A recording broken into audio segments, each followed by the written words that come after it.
if you get kind of those big rocks in place of the sport practice and how we're managing that load, you can get away with peeling back in other areas and not worrying about losing kind of these higher level qualities, because those higher level qualities aren't being drowned out by just excessive fatigue. Because you see that in kind of a vicious cycle of like, oh, we're getting weaker throughout the season. We need to maybe should we lift more? And in reality, they have these qualities. They just can't express them because they're drowning. That was Joel Reinhardt. Welcome to another episode of the podcast. Great to have you here. One of the things I love about the sports performance, strength and conditioning industry is its multidisciplinary nature. So within that scope of athletic performance, we have anatomy and physiology, biomechanics, coaching and pedagogy, team culture, training arrangement. And within training arrangement, sports science has been a really cool integration into quantifying team player, sport player loads and looking at how much fatigue sport practice and games are eliciting.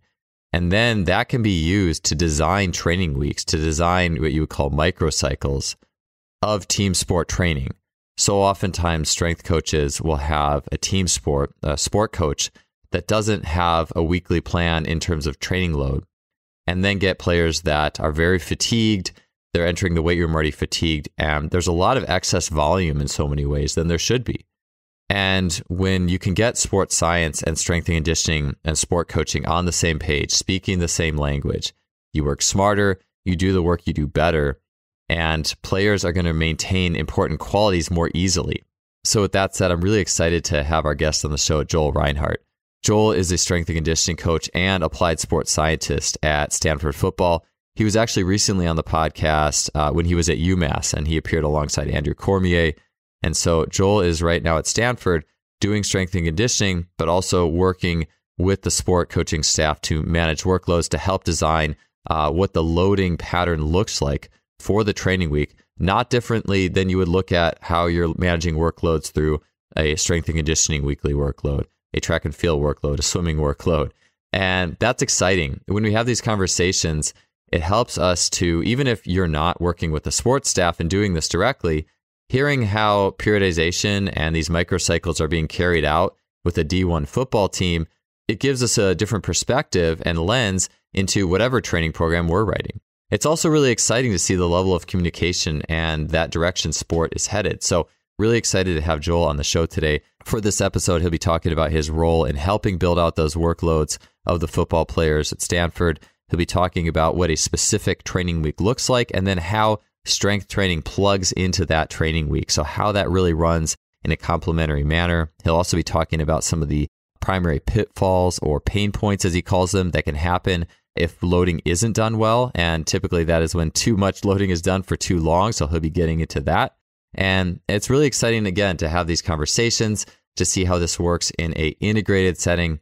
And it's something we can all learn from. So before we get started, one last thing, just wanted to thank our show's two sponsors for the day. We have Lost Empire Herbs and SimplyFaster.com. First, Lost Empire Herbs. These are not your grandpa's herbs. This is not the ginkgo biloba you find at the local drugstore. These are legitimate, well-sourced herbs that have true performance effects. You may have heard of things like Shilajit, highly recommended for strength building.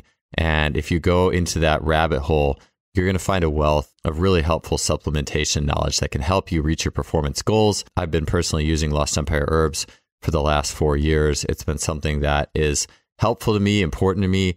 I honestly really like having supplements that you don't see in the store, but that are at the same time really effective. It makes me feel like I'm in on a secret or something.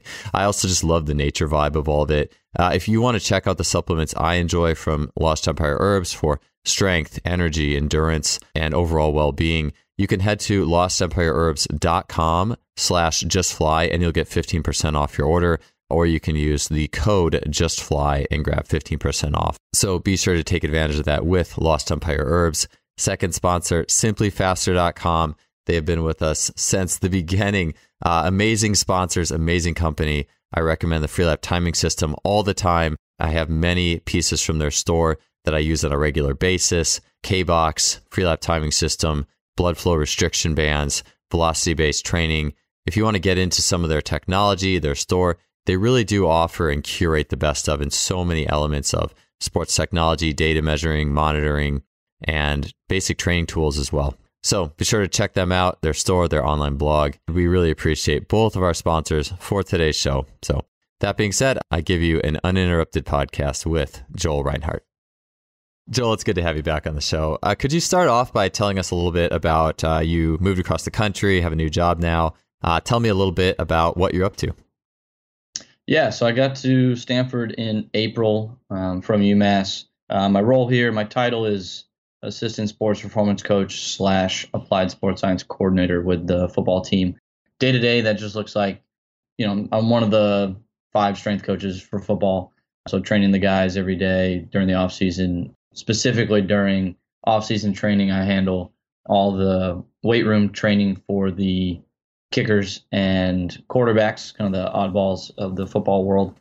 And then behind the scenes, handle all of our tech.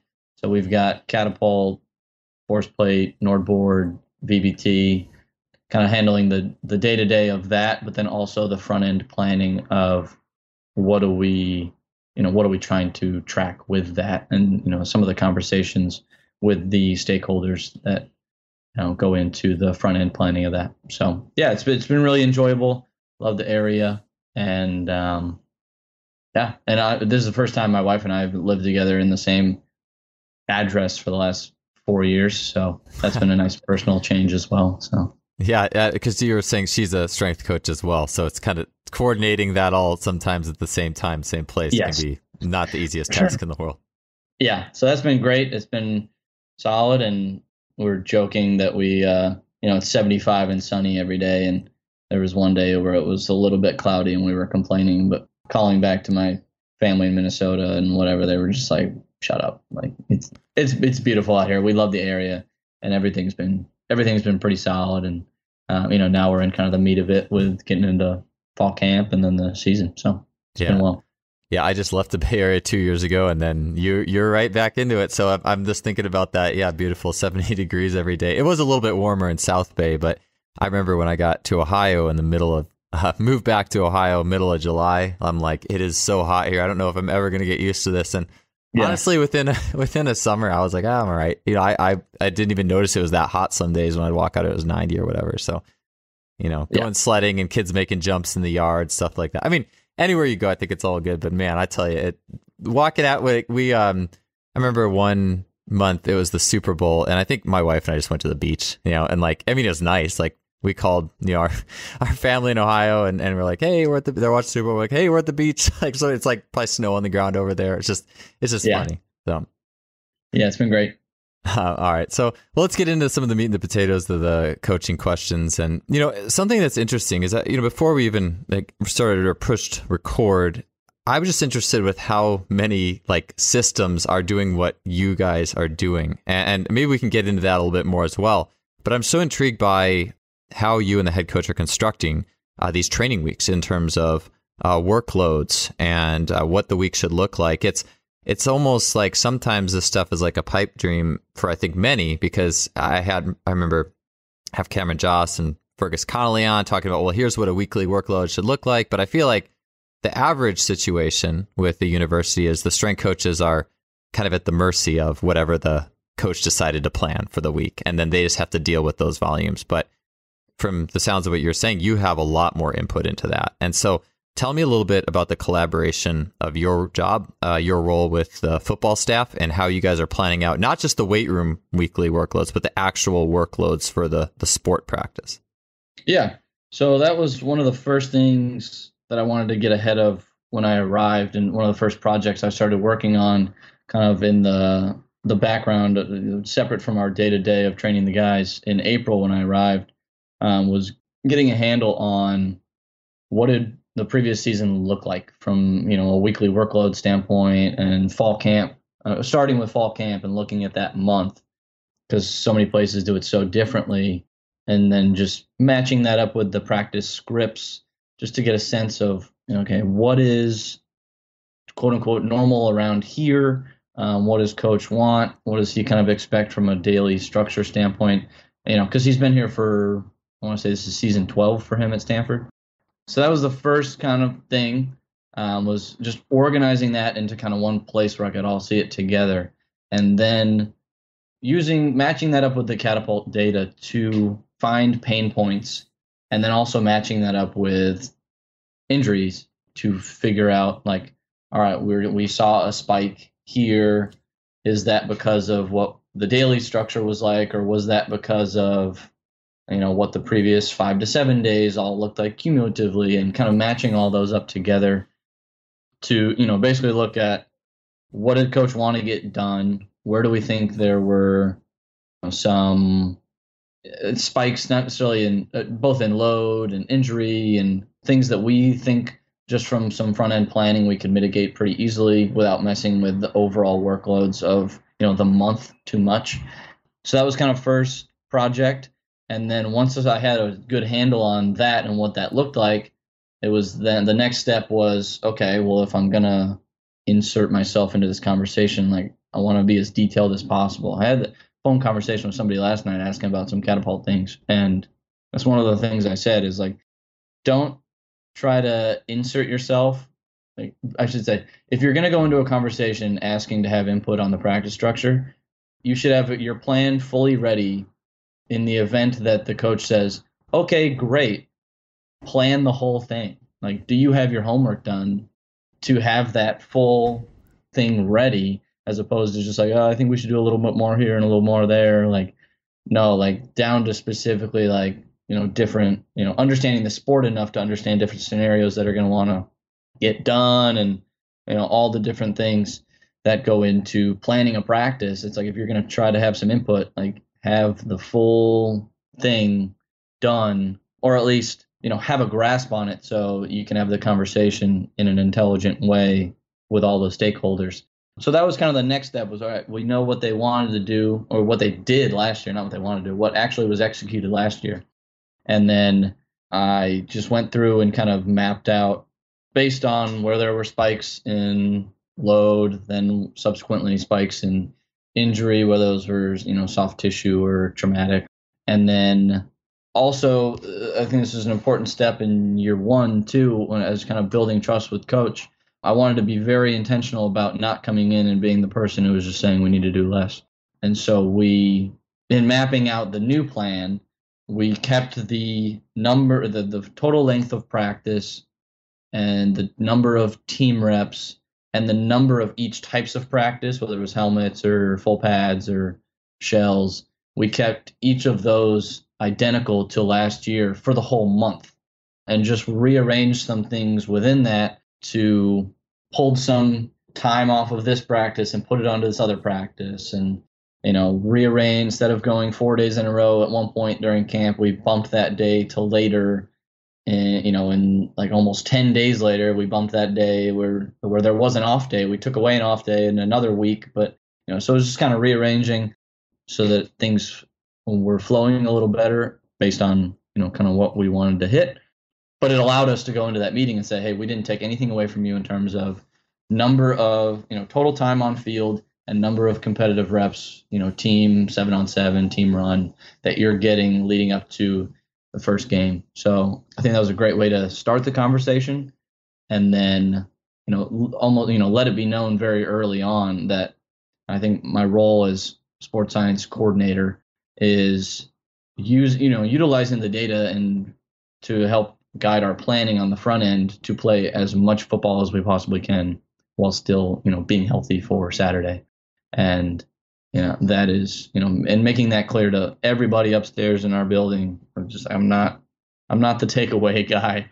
It's going to be, how we just want to organize things in such a way that we can play as much football as possible. And, starting, if you get some big rocks in place, that helps a ton. And I'll get off track a little bit, but so that was kind of step 2, was making that plan. And then I guess, step 3 overall was just back and forth meetings with coach, and, hey, here's my plan 1, version 1. And he made a couple tweaks, and then we met back again, and it was, I was like, all right, you made these two tweaks. I'm good with those. And these other 2, I need these back. And okay. And so we kind of went back and forth on those. And then now the fall camp plan that we're currently in the middle of executing, we've made a couple of little changes here and there. That's another thing. Like we met after kind of 6-7 days into camp because wanted to make it clear again that like this is a fluid document. This isn't etched in stone, but we won't have to make as many adjustments because we did all the front end planning, but there are things that are going to pop up along the way, and especially in a major contact sport, it's somebody's going to get rolled up on and they rolled their ankle and they missed 3-4 days, and so that affects everything else, and we got to make some adjustments and some things like that. But that was that's kind of how it's rolled so far. And then day to day now, just send. I don't necessarily send like actual catapult data to everybody every day. I more boiled it down to just bullet points for our position coaches of what they need to know about their specific positions. And then Coach Shaw does like getting the full reports every day, so I send those along to him with notes. And some of our position coaches specifically request the data because they like to see it and ask me questions about it. But now day to day, it's just sending along little notes. But I've noticed even now, like there are some days that get a little redundant because we've stuck to the plan. That it's like, okay, notes for today, and it's like keep doing the plan that we have set out. And so apart from some little individual adjustments, we haven't had to do much tweaks in that realm. But it's also been fun since the first time doing it. It's the first time I've had this much like autonomy in the planning process, being diligent about taking notes every day, because there are little things that aren't going quite as I expected them in my head. And so it's all right, taking notes on this one a little better than we thought, this one a little different than we thought. And so that when we go back and iterate for next year, we have notes on that. But let me know if I'm answering your question or not. Yeah, sure. You gave me a lot of thoughts too. I as you were talking, I have the questions for the show, but I also have 3 follow-ups based off what you were saying. And actually kind of 4 almost. One is not really necessarily a question, but it does make me think about within an organization or a company, like the more people feel like they have autonomy and an authentic contribution, I just feel like that's always a really, really good thing. And as I can imagine that a staff, if it's like the football coaches, this just here's the practice, and you get players that are constantly like beat up, getting hurt because of practice loads, practice reps that aren't organized in a way or they're organized in a very monotonous fashion, and it could be very frustrating. But just the strength staff and that physical, or physical preparation, sports science, as Kurt Hester put it, I think that the more you feel at least some sense of autonomy and connection to that whole piece, not necessarily maybe just in the gym, but in even a connection to, hey, I understand and have even a say in some of the ways that practice is going from a workload perspective. I just think that's really powerful. And I'm sure that's probably also a potential frustration on the other side of it for many people.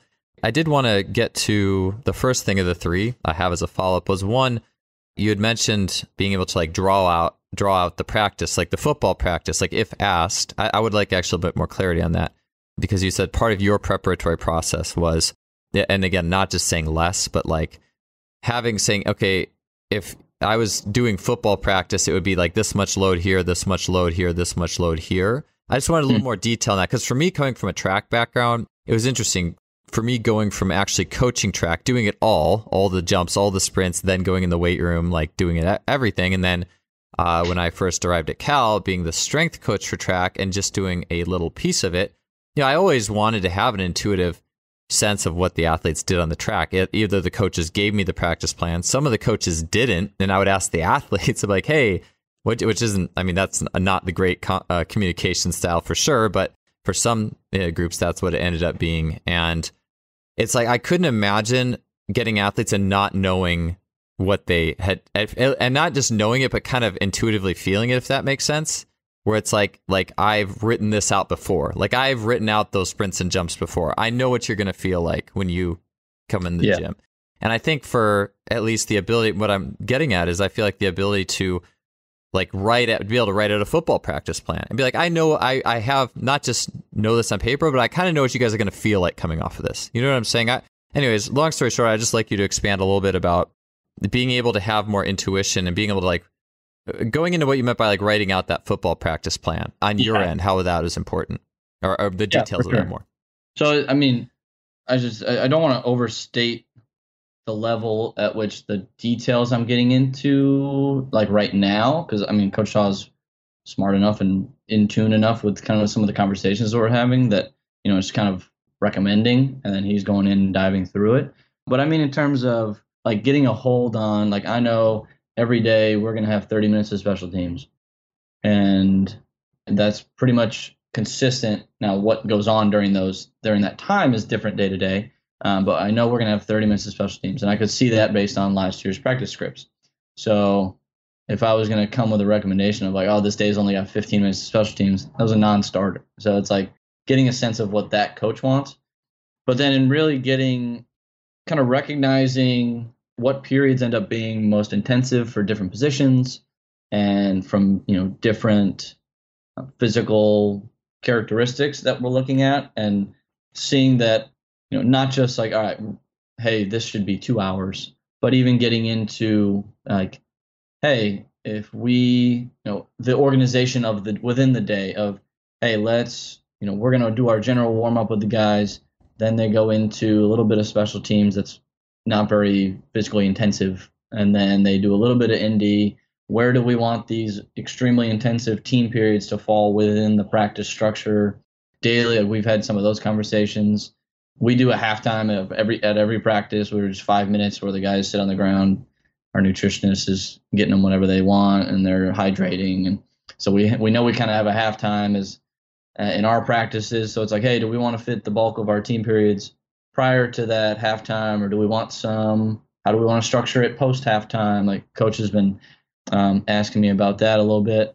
So in terms of planning out the day, it's actually an interesting, I have conversations with as many football coaches as I can who think differently, I guess, than each other, to get a sense of like, what do you like to see in a practice? Some people hate 7-on-7. And when I say like, oh, competitive reps, I mean you versus the defense, full speed, offense versus defense, full speed, where the constraints are pretty much, hey, you're trying to score that way and they're trying to stop you. Like there's not much artificial about it. It's just like we're playing football, not necessarily live tackling, but we're playing football. And some places that's a fair amount of 7-on-7 with, skill guys. And then there's a team run or 9 versus 7, which is all like inside the box. It's all run game.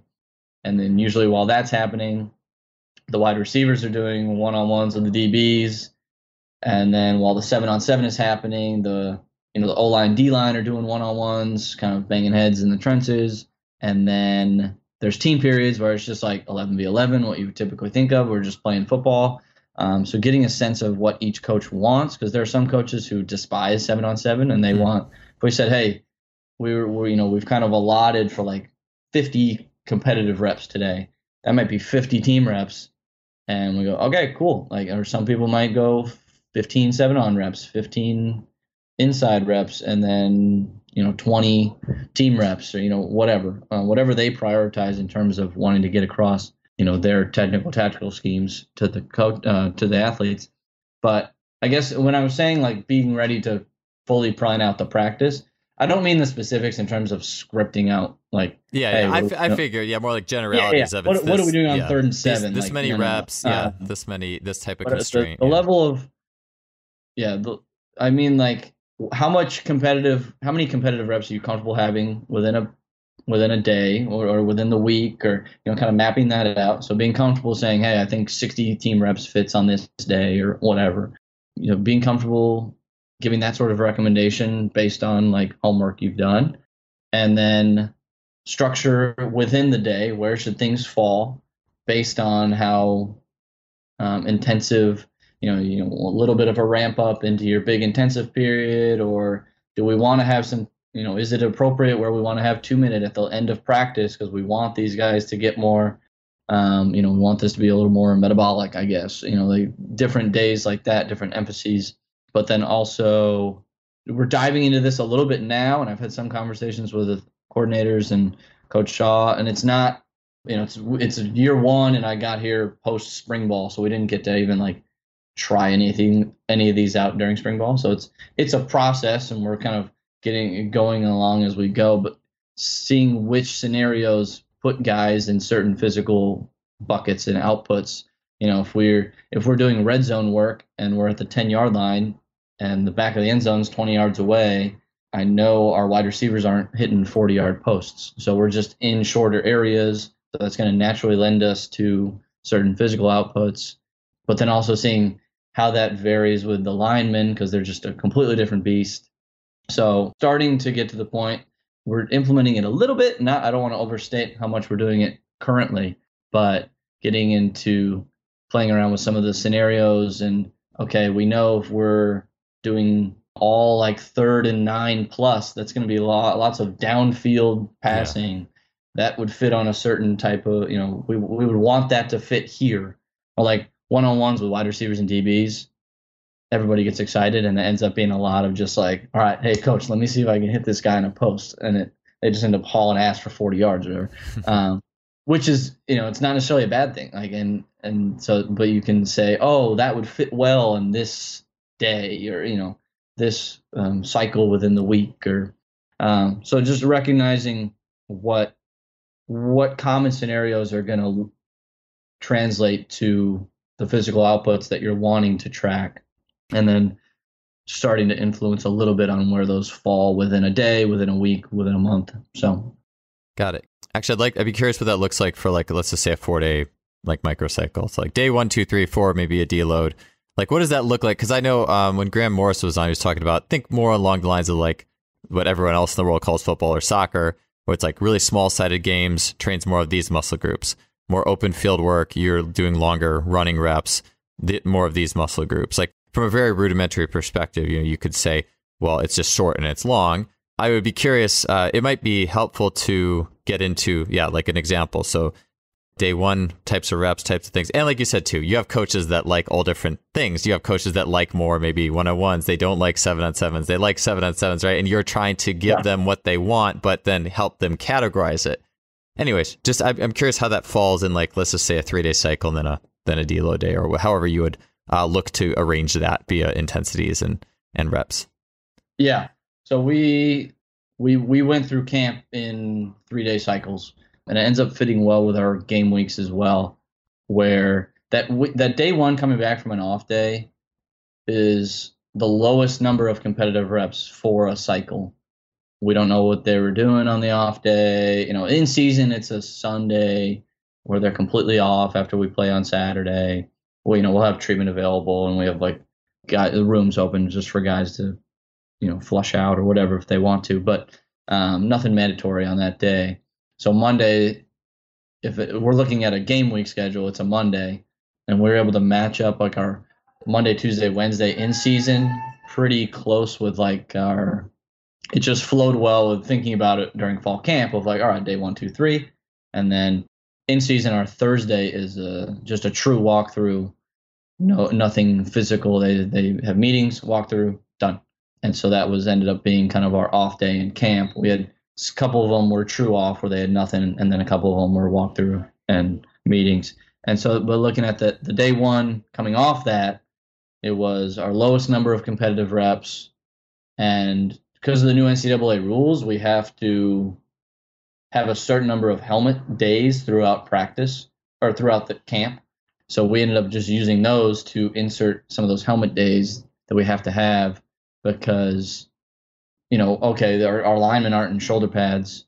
We know doing any sort of intensive team period is going to be just odd and not as useful because they're not able to really get the looks that they want to get. So it was lower total volume of competitive reps on those days, lowest total volume of the cycle. And then most things were a lot more technical for the linemen. And then any sort of with the skill guys, non-linemen, it was any sort of competitive reps were in that 7-on-7 kind of setting. And then if you go into day 2, that's where we kind of, it's just like play football. Like there aren't really any restrictions. It's just kind of like, all right, go play ball. If we get 1 million high speed yards today, thumbs up. We're not going to sounds great. That's where it opens up. So that's where the day 1's are more small. and then you open up to bigger field, like more it's collisions. not even necessarily constrained field wise on that day one. It's more constrained by like type of drill that they're in. Like there isn't really a scenario where they would need to go wild, essentially. And then that day two is just playing ball. I mean, there's a lot of open scenarios, and there end up, naturally, depending on where you are in camp and where the coordinators are at their install packages, it's ends up being very just kind of not necessarily game-like in volume, but just game-like in terms of there ends up being a variety of scenarios that guys fall into just based on there are different things that happen in a football game. But that second day is the most like open, I guess. And then the third day was early in camp. We didn't necessarily differentiate the day 2 and 3 much when not everything had been installed yet. We'll say if we had red zone stuff, goal line, short yardage, or like 2-minute, so either like constrained from a space standpoint or intensity being constrained by a density standpoint, that stuff was on day 3 of the cycle. And that was day 3 was always our longest total time of practice, longest on feet time. So volume across the 3 days, total volume, total on feet time built slowly over those 3 days. And then that second day within the cycle is where you expect to see the highest intensities. And, like even for just like from a prep standpoint, pre-practice, when we're doing our general warm up, like we'll throw in a speed ladder where, we just call it a speed ladder for the guys instead of a fly 10 during that time. But it's, hey, give me 30 yards where it's build, and give me the last 5 yards as fast as you can, that sort of thing. So we're sneaking in, checking our box of hitting above certain velocities for our skill guys. So we do that on day 2, and then day 3, early in camp, day 2 and day 3 looked fairly similar when we hadn't, not everything was installed yet from a tactical standpoint. But now, like in this past cycle that we just finished yesterday, yesterday we did a fair amount of 2-minute and like third. There was a lot of like third and short, third and medium, where the plays that are called naturally kind of trend towards smaller areas. But it's not black and white. All of this happens on this day. All of that happens on the other day. And, I even said that when chatting with one of our coordinators. He was like, yeah, this is a little bit muddy on this day. And I was like, that's fine. Like, even in the perfect world scenario, we're not splitting it up 100% and 100%. Like, it doesn't need to be like that. But, yeah, so that's kind of how it flows. The volume builds over the 3 days, with day 1 being the least intensive from a competitiveness standpoint, and then day 2 being the most football-like in terms of just field, and then the day 3 being the most football-like from a contact and density standpoint. Yeah. I always see things through a track coaching window. Like, so I'll look at it, I try to transpose those 3 days. All right, what would I do for track practice? And I want to ask you as well, too. Well, just one comment before is I love the muddy thing. I think is really important, because I think we always have this idea of, oh, this is going to be so clean cut. And even especially in track, like in track, it's like, all right, this is acceleration day, max velocity, speed, endurance. And you don't really mix. But I've seen when I first started coaching, I was very much like 15 years ago now. I was very much like, oh, yeah, this day can only have this in it. And this day can only have this. And then someone hands you a workout. Maybe it's something they did last year. And it's like, all right, it was acceleration day, but we finished with a fast 150 and 250. That's like more speed endurance, right? And I'm like, well, why would you do that? That's stupid. I mean, and from like how are you going to build? What are you going to do the next day? Yeah, sure, I could see that a little bit. But like, I've seen, I saw it in swimming where like swim coach would do more of an endurance day, but they would finish with some really fast kicking to lead into the next day, like something that's a little muddy. And the athletes did well with that. They were better going into the next day. And then we have sport, which is even more chaotic. And it's like, you're telling me you're not robust enough to do something that's not in the category of today? Like, not to mention, too, I mean, just the chaos of sport and the variability is almost as such that it almost can help the human being adapt, too, because there is that random, variability. Maybe there was that random long run or whatever that and then you recover it with a bunch of short runs. Anyways, I'm kind of getting off my train of thought that I was originally on. But my track coach hat was listening to you talk about that, and it's like, okay, Monday coming back off a meet, a lot of times you would do acceleration day, like short acceleration. We're going to hit like maybe 8 or 10, 20 meters, maybe some different types of starts. Maybe we'll wave load it. We'll do a long warm up. We'll do some hops and jumps. We'll do some potentiating weights. Then Tuesday, we're going to hit it hard. Then we're going to hit max velocity, maybe some sprint float sprints descending down, like some fast 120s or something like that with spikes on, high intensity, race replication. And then, you're pretty much toasted a little bit by Wednesday, but you could still come and do tempo, like 8x200, speed endurance, whatever. Yeah. 5x2, depends on how much tempo you like to do, how much your athletes can tolerate, within reason. But, hit your tempo, your easy day on Wednesday, but that could be the highest volume day too, that Wednesday. So it's like, I actually can see that, or maybe do a long circuit, but I actually can see that pattern replicated in a track program as well. And then, maybe Thursday's off or whatever. So of course, if I went really easy, if it was just tempo on Wednesday, I'd probably go sprint again or something on Thursday. But if it was like high intensity volume, if I went and ran like 4 300s pretty quick on that Wednesday, that was high volume, and medium intensity, I'd probably just rest on Thursday. So I'm always just trying to put my track hat on. And what I'd like to ask you is, obviously this show is more, just imagining, it's probably the case that more strength and conditioning coaches and that type of folk are listening to this than football coaches, but either obviously great. Whoever's listening, I aim to have something for people to think about and help people. But what on the weight side of things, how is that being complemented then with the days? You mentioned with the speed, that second day, more open football, maybe some more max velocity emphasis. What's that looking like on the weight side? How those things are being complemented? Yeah. So during camp, we lifted once for every 3-day cycle. So we lifted on that day 2.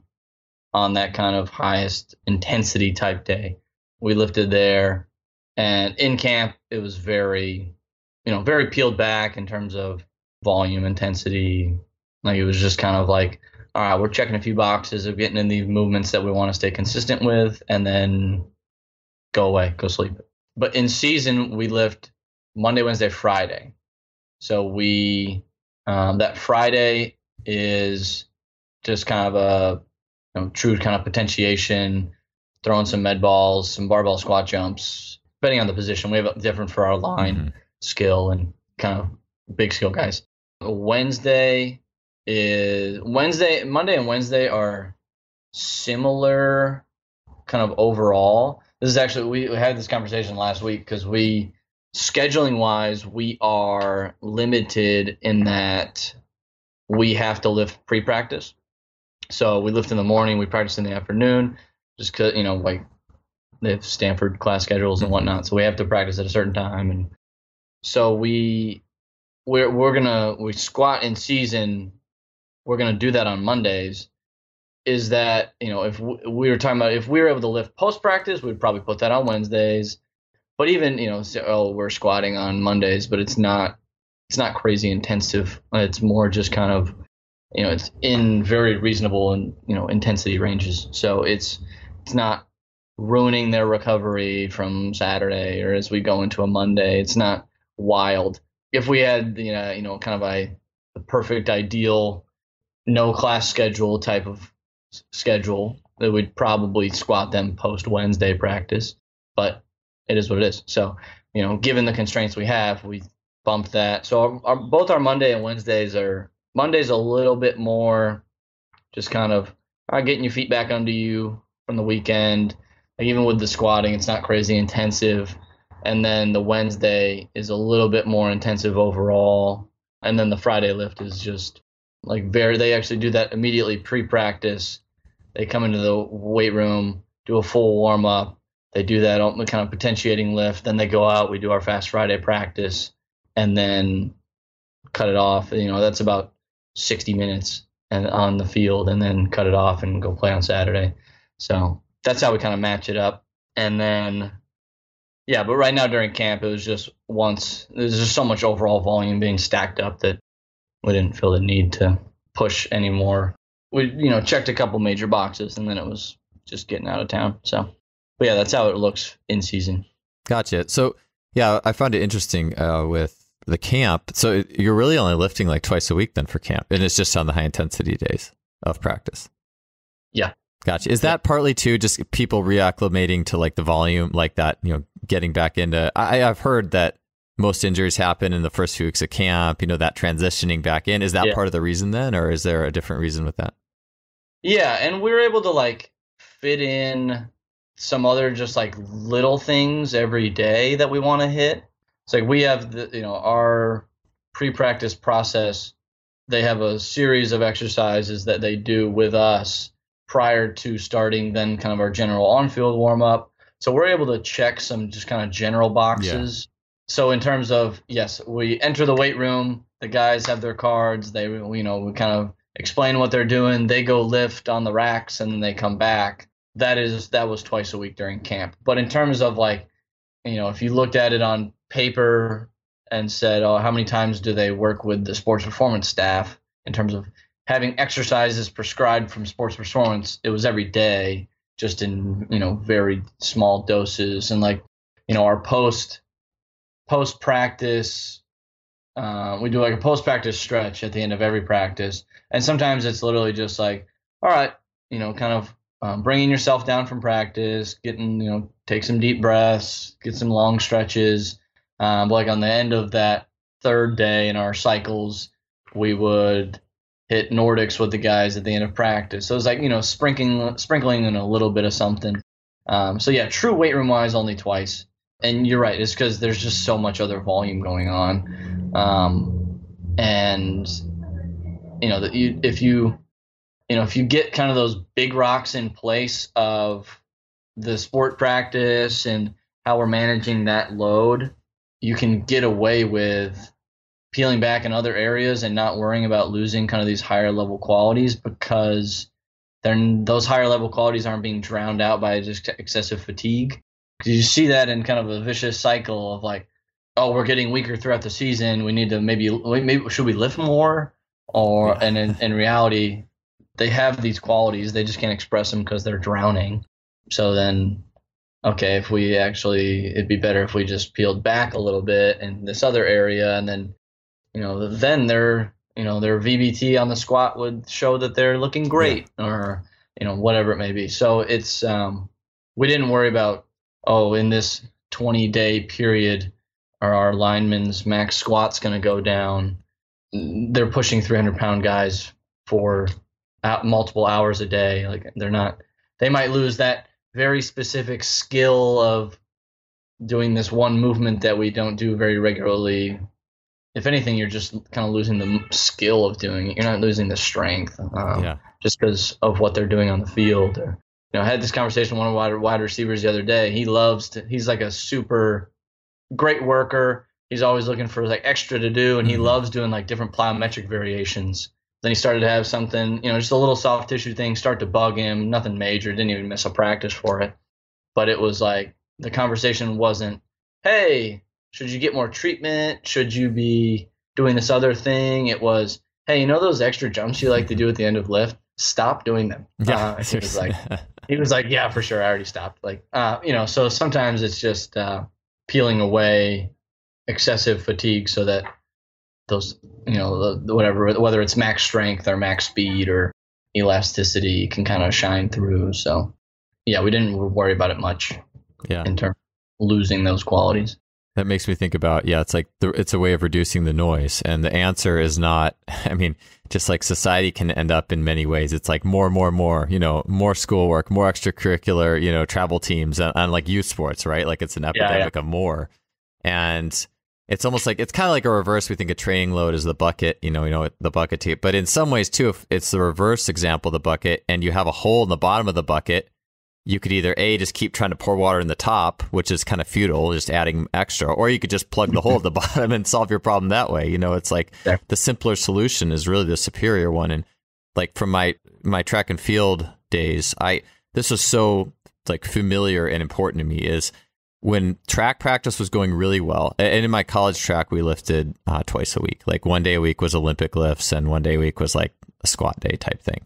A few other, like you said, like a few other like general things throughout the week we might do for pre-practice, but it was just general, and I was going to actually ask you, I was like, imagine you doing some general work at camp, and you answer that question. But I remember like when track was going well and sprints are fast and jumps are good and the multi-throws are far and you're having fun, you got a smile on your face, the lifts kind of take care of themselves in the sense like you're going into that lift with a full battery. Of course, you're going to be like outputting like a beast on that lift. It's not, the answer isn't, well, if I just lift more. And that's where I always even looked at like the average like schedule. Once I moved from track to getting into strength and conditioning, it's like, well, we lift 3 times a week. And I'm like, but you can get everything you need in 2. You know, I mean, obviously, you know, at some point you just you can make the lift smaller in nature. You can mix them around. And yeah, I learned how to work with that. Just took a little transition, learning how to work with 3 because I was just used to 2 doing the job. Like for me, at least in my specific track and field situation, it's just everything in practice was done so well. And you hop up the nervous, you're like every sprint, every jump is such a powerful muscular contraction. I think sometimes it's easy to forget that. And just manage that really well. You walk in the way, and not to mention too, you just spent the whole like, you know, spring lifting weights and all that stuff. It's not like you can take a time in the year where you are doing a little less, where you can reap the rewards, where you can focus primarily on the thing that you do, which is play football, you know, or whatever sport you do. And so it all makes sense in that context. Yeah. It's and even like you saying like, you know, if you want to, like the bucket analogy was one we thought about that in terms of when we were looking at like, okay, why do we want to have influence on planning kind of the camp loads and having a better sense of what those are? Part of that was, you know, we're in charge of getting them ready for it. And so if we don't have a plan ahead of time, like a very detailed plan ahead of time of what's going on, you know, down to the pretty granular level, we can't then predict what those workloads are going to look like and then prepare for them in the summer. So it was, and you know, like even the kind of, it's classic in football is like, oh, we're not getting guys ready for the game, we're getting them ready for practice. And it's like, well, if practice is that different from the game, like maybe try to exert a little influence on that. Like if I gave you 5 guys and said, all right, I need them all to be dunking on a 15-foot rim in the next year, you'd be like, well, the game's only played at 10. Like, can we just get them ready for a 10-foot rim? Like, that's a reasonable question to ask. And so that was one of the things is, you know, looking at that, at least getting a sharp plan down for that first week of camp, because then we were able to say, okay, based on last year, and this is what, with the adjustments we've made to this first week of camp, we can pretty closely predict what those loads are going to be like. And then we just then thought, okay, if that's the first week of camp, this is what our last week of the summer needs to be. And then we worked backwards from there to go all the way back to our first week of summer and then built it up. And so, and we ended up being off. Our prediction for the first week of camp was off by like 5%. But even that, it was like, okay, that's, you know, within a reasonable wiggle room where the spike from the last week of the summer to the first week of camp was incredibly reasonable. And so even if absolute loads looked high, which depending on what you're used to, they might, the guys were used to it. So we were able to, you know, get them ready for that. So instead of just being like, oh man, we're training them for football, but we don't really know what it's going to look like. It's like, we'll just exert some influence on the what it's actually going to look like. You know, and sometimes the level of detail to predict those like total volume loads, really the only piece of information you really needed was total time on feet for volume, just like pure volume. And then if you wanted to get an intensity, like some of the high speed running or, you know, high threshold accelerations, decelerations, to predict those, you needed a little more granular detail of the practice plan. But straight, like just on feet time, you could just look at how long was practice. So we're able to backtrack that pretty easily. But yeah, it's just like you can keep trying to, you know, pour in, but it's just like if you just plug the hole, it's fine. Yeah, just got to, it's got to do that. Take the simple solution that's sitting there, you know, just take it.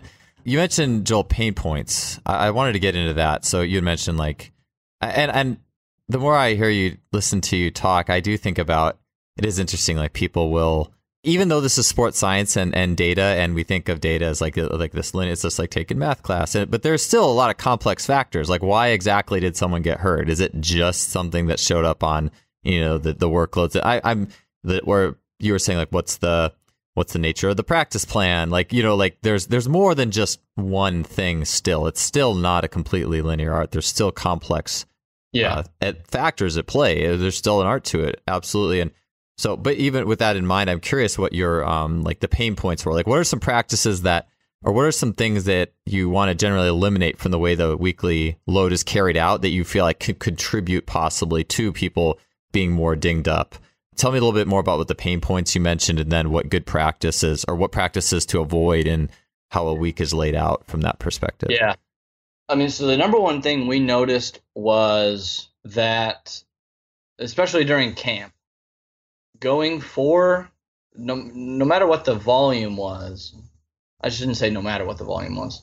If the volume was in kind of a normal range, daily volume was in a normal range, doing 4 practices in a row, 4 days, that just created an unsustainable well that these guys fell into, essentially. And so that was probably the biggest rock that I was trying to get checked off, was going to this kind of 3-day in a row, 3-day on, 1 off. Because once we checked that box, we noticed it gave us a lot of wiggle room within those days, where if we quote unquote missed on a day and went high on something or whatever, like it wasn't as big a deal, because we knew, all right, we've got a completely down day in no more than 72 hours. So that's the biggest pain point, looking back at last year, was around one of those 4-day cycles.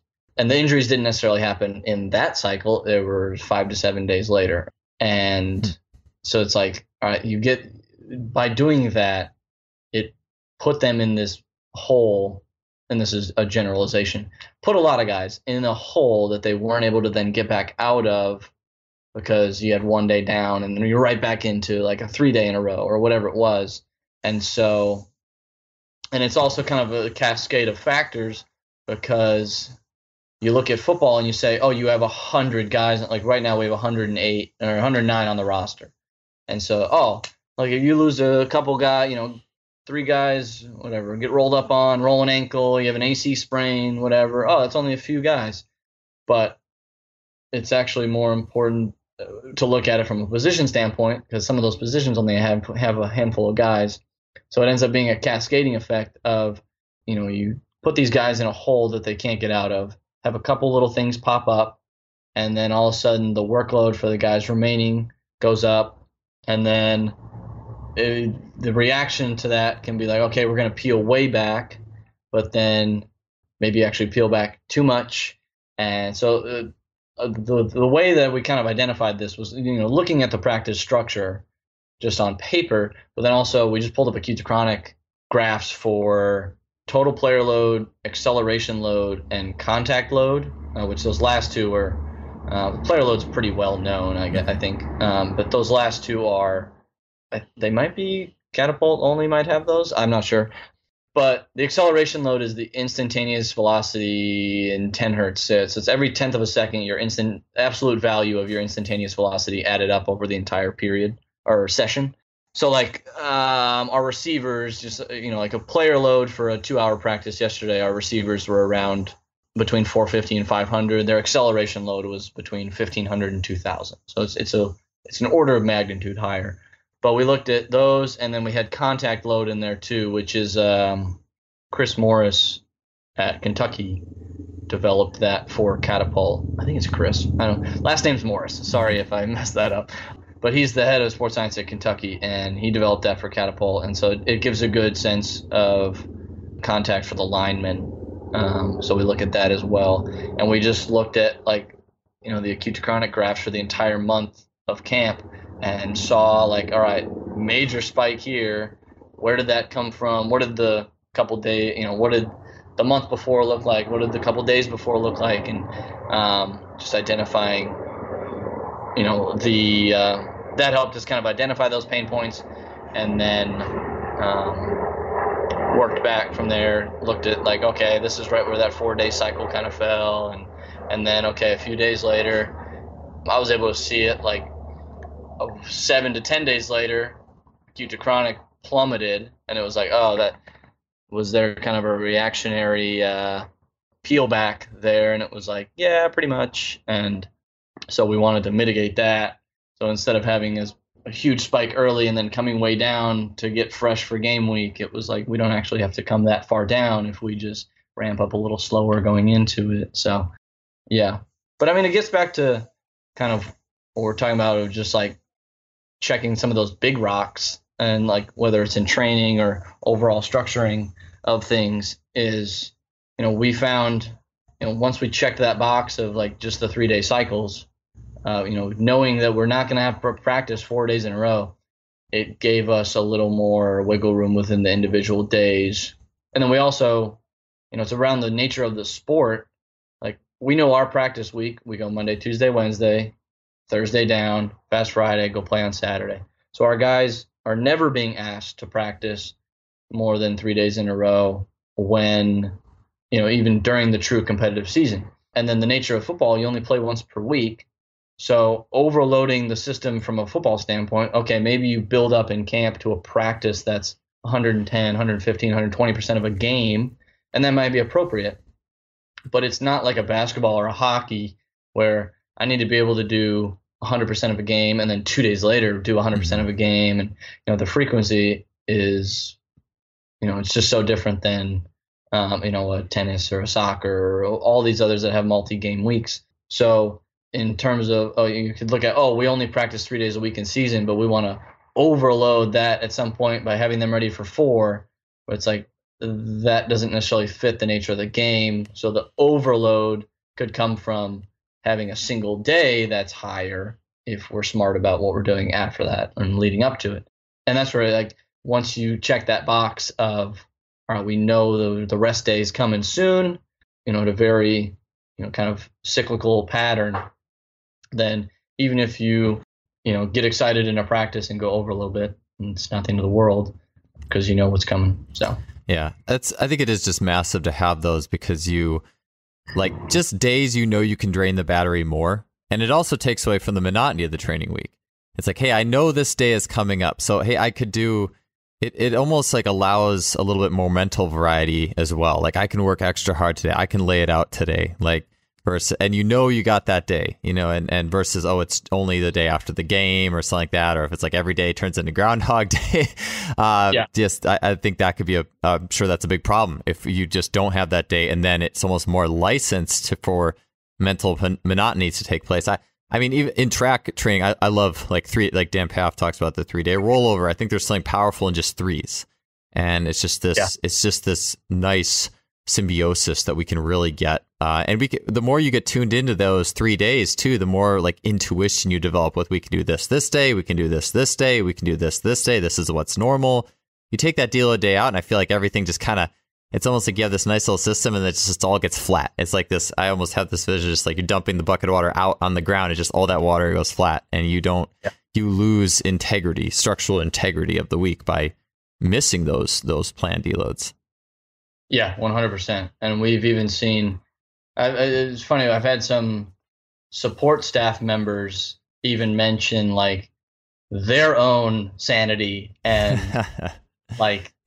ability to just kind of get a feel for how things are rolling has felt better. Like obviously we want it to feel great for the players and all that, and like their physical and mental health is ultimately like that's the outputs on the field that we get. But even like some support staff members have been like, man, this 3-day cycle feels really good, because we know, okay, if I got behind on some of this other work that I need to do because we had just so much day-to-day stuff that we were getting done, like I've got that day where we only have an hour walkthrough, and so I've got a bunch of other time throughout the day where I can catch up on this other stuff. So it was even useful just it was interesting to see the concept carry over to other areas, because then it's like, okay, maybe this, if something's a little more universal, then it's like, all right, maybe this starts to make sense a little bit. So, and I've even noticed it for myself. Like, there's some, like the day-to-day catapult. It's like, all right, I'm getting this done. And then there's some other like longer term projects that I want to get, I'm going to get half an hour done on this other thing. And, so just how things roll. And yeah, it's been helpful overall, I think, because then, and it sounds so simple, but it's like, it doesn't, getting the plan to a point where we we're able to prepare better for the summer, and then, mitigate soft tissue and going into camp. And now we're 10 days out from our first game. And like, oh, did it require some crazy process of breaking down all the catapult player by player and all that? And like, it's funny because as I look back on it and that planning process that was made June, literally the most impactful decision that has been made is just staying with 3-day cycles. And that's it. Like, now we made other decisions as well that have made positive effects, but it's almost like if we peeled back, even if we took away some of those, sticking with the 3-day, like a lot of these positive benefits would still be there. So cool. Hey, last quick question for you. You talked about, I think we talked about this. Yeah, we did last time, reducing noise, conditioning, the idea that, if you can get your conditioning actually just playing your sport, that's awesome. And so I'm just curious if anything's changed or just thoughts on that in context where you're doing any extra conditioning, or air quotes extra conditioning that's outside the sport. Thoughts on that? What you guys are doing with that? Yeah, so we had a brief. It was funny. We were talking about this the other day on the sideline at practice, and so I was asked almost that exact question, and my answer was, if we feel that the guys have the bandwidth to do more physical activity and it fits in our schedule, then, say, okay, we could get like 20 more minutes of on field time. Okay, let's do 20 more team reps. Let's play more ball. And then if we don't feel we have the bandwidth to do that extra work, then we're just adding excessive fatigue, and that's going to screw up our team reps down the road. Yeah. I would just kind of boil it back down to like, is this going to affect the number of team football reps that we are able to execute prior to our first game? And if it's gonna make that number higher, I'm all for it, with a healthy roster. If it's gonna make that number lower with a less healthy roster, I'm not for it. But short answer, no. We did all that all summer. Like, there's so much general conditioning all summer because of NCAA restrictions. Mm-hmm. And whether it was, we had different like position specific tempo type stuff that we were doing and all that, but even that's still general. And so it's like, we built this general engine so that we can now go apply it specifically, and even across different position groups. Like, the extra conditioning would be so far from what makes them tired. I think that's how James Smith says it in Governing Dynamics, is like, you got to do what makes you tired. And the linemen aren't tired because they have to run 50 yards and all that. And so it's just, short answer, no. If we have the bandwidth to do more physical activity, we're just going to play more ball. So cool. Yeah, it makes sense with the once you move past the restrictions where you couldn't play as much football or had to do more conditioning by default. And once you get in season and in camp, it's just about the intelligent management of everything. And yeah. I mean, it just makes sense. It's almost like, it makes me think in 5-10 years, when I imagine maybe more programs are going to be doing what you're doing now, that we'll look back on like all the extra running and all the extra stuff that was done and be like, why did we do all that? Like, why was all that so normalized? When it really, just, can we play more ball? Especially once you're in season. There was a flip side of, so I was being asked by somebody in the context of, hey, this other team does this little short extra conditioning thing at the end of every practice. And the answer about the physical side of it was that. But then I'm like, if those guys get like psychologically hyped up about doing that and they love doing that, and it helps the guys feel like they are getting closer to being game ready, if it's actually just a very small dose of that stuff, but it helps the guys out psychologically, like, is that the end of the world? No.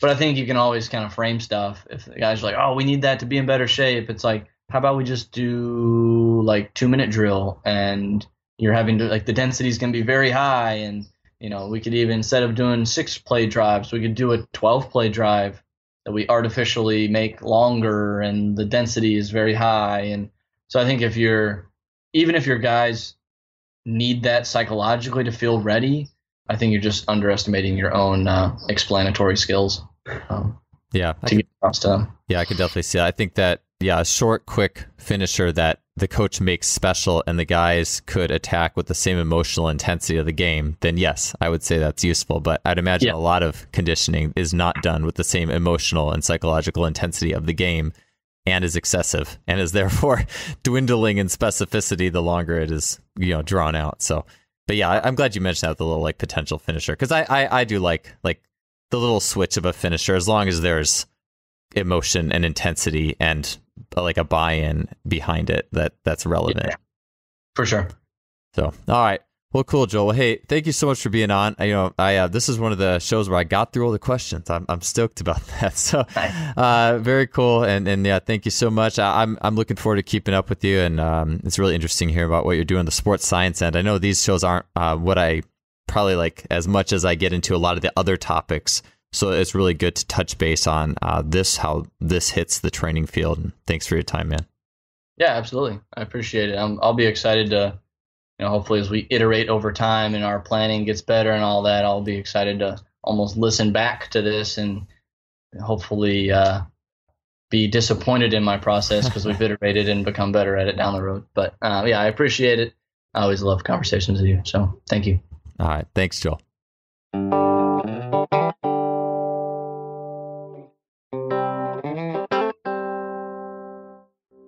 Thanks for tuning in to another episode. I appreciate you listening, and we'll see you next week.